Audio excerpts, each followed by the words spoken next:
Tubasuhuze tubifuriza kugira amahoro y'Imana mwe mwese mudukurikiye mugiye muri hirya no hino hagiye hatandukanye ku mpande enye z'isi. Reka dushimire wowe wamaze gukora subscribe, like, share ndetse na comment kuri Abefeso TV.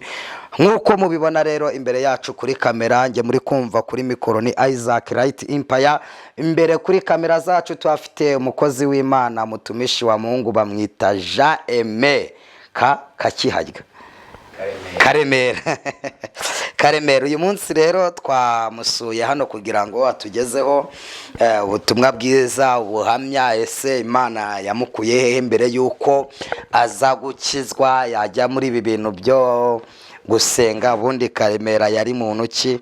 Ibyo nibyo tugiye kurebaho uyu munsi wa none. Mbibutsa neza ko hano turi ni kuri Abefeso TV. Dushimire kandi abantu badukurikirana bari hakurya y'amazi ku migabane y'i Burayi, abari muri Amerika ndetse na Canada, abari mu bihugu bikikije igihugu cyacu cy'u Rwanda. Ubwo ndavuga hano hirya mu Burundi, Uganda, Tanzania, Kongo ndetse no muri Kenya. Mwe mwese amahoro y'Imana akomeze kubana namwe. Reka rero twihuse kugira ngo tutaza gutinda mu kiganiro cyacu, twakire uyu mutumishi wa Mungu abanza dusengera Imana.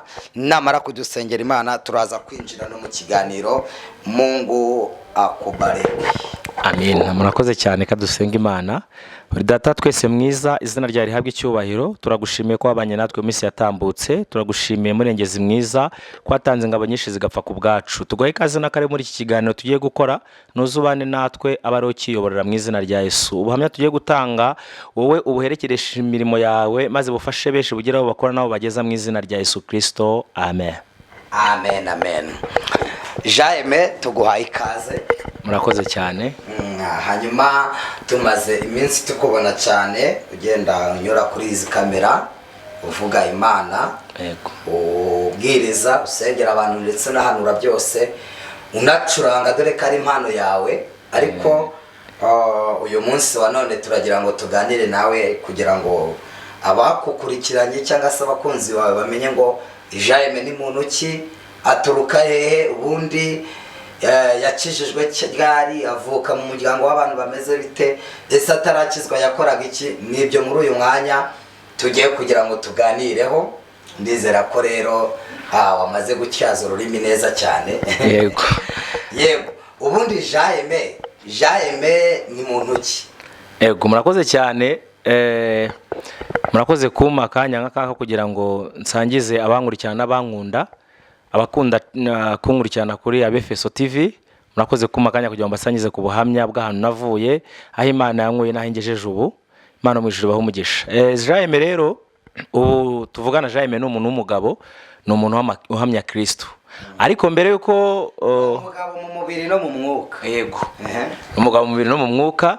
Mbere yuko njya kuvuga ubu aho Imana yangejeje, natangira mbabwira aho yankuye.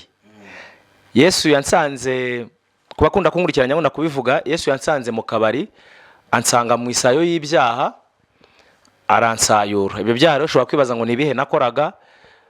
Nyabona kubwira abantu ngo nago nicaga, nubwo nagambanaga, ariko burya icyaha cyose ukoze ni icyaha imbere y'Imana. Yesu yansanze mu kabari, icyo gihe nacuruzaga inzoga, natangiye nzicuruza mbere yuko nzinywa. Mu kuzitangira nzicuruza rero, burya gucuruza ikintu utanywa no kugihabakira niba ukiyemera. Yego. Natangiye ncuruza inzoga, birangira nzinyweye. Nzinyweshwa nabona zigurishaga n'abakiriya. Kuko harya nago umuntu byeri nayimupfundura kamwe ngo ifunduye neza. Ati somaho. Namubwira ngo sinyisomaho, hari n'abazinsubizaga batazinyishyuye. Noneho rero ntanjye mfata umwanzuro, nangira icyo genda byibuka, natangiye kuzajya nywa gake gake, ngo ndanywa gake, birangira mbaye kazize. Birangira nsigaye njya mu kabari rwose, icupa nkababaza rimwe, nkabaza irya kabiri, irya gatatu, irya kane, nkataha mbaririza aho naha. Aho hantu niho Yesu yansanze. Ubwo hari mu gihe kingana iki? Kuko ngiye mu gukizwa kwanjye nakijijwe 2013. Nibwo Yesu yatangiye kumagakiza. None mu kumagakiza ariko burya rukuntu abantu bakizwa bakabiza mu batara nuko. Aho navuga ngo nakijijwe neza, ngavuga ati ninjiye mu gakiza ka Yesu ni 2018. Aho none natangiye kuvuga ati ngiye guhamya. Yakinde yose wabeshyaga Yesu. Aho nabeshyaga Yesu ko najya ndabyibuka impamvu uvuze ako kantu mvuga ngo harimo abantu bakizwa bakabeshya Yesu, ndabyibuka icyo gihe nakijijwe Yesu angirira icyizere ndi mutoya, none nje mu rusengero nkajya nkora ibyaha, nkajya mva gusenga nkajya kunywa ya nzoga n'ubundi, nkava gusenga nkajya gusambana kandi ndi mu rusengero. Aho hantu urumva n'ubundi nakoraga ibihamanye n'ibyo Kristo ashaka, ariko abambona bakabaza ko ndi iki, ndi umukristo, ndi umwana w'Imana, nkajya no muri korali nkaririmba, ndi umusinzi, kandi pasiteri nabimenye, abaririmbyi turimbana ntibabimenye, ariko ngiye kuri kwanjye nkaba ndakuzi. Aho hantu rero nibyo navuze nkavuga ati hari abantu biyambika ishusho yo kwitwa ngo ni abakristo, ariko ibyo bakora atari abakristo. Aho ibyo bintu rero nabijyana nanjye najyaga mbikora. Noneho rero kugira ngo Yesu ansange muri ako kabara nkuremo, nabwirijwe n'abantu bajyaga bancaho bakambwira ati ariko wakizwa, kuko nje mvuka mu bana 7, ninjye muntu wakijijwemo nyuma y'abandi bose. Ninjye wakijijwemo nyuma, abandi bose bari abakristo bava gusenga bakambwira ngo Imana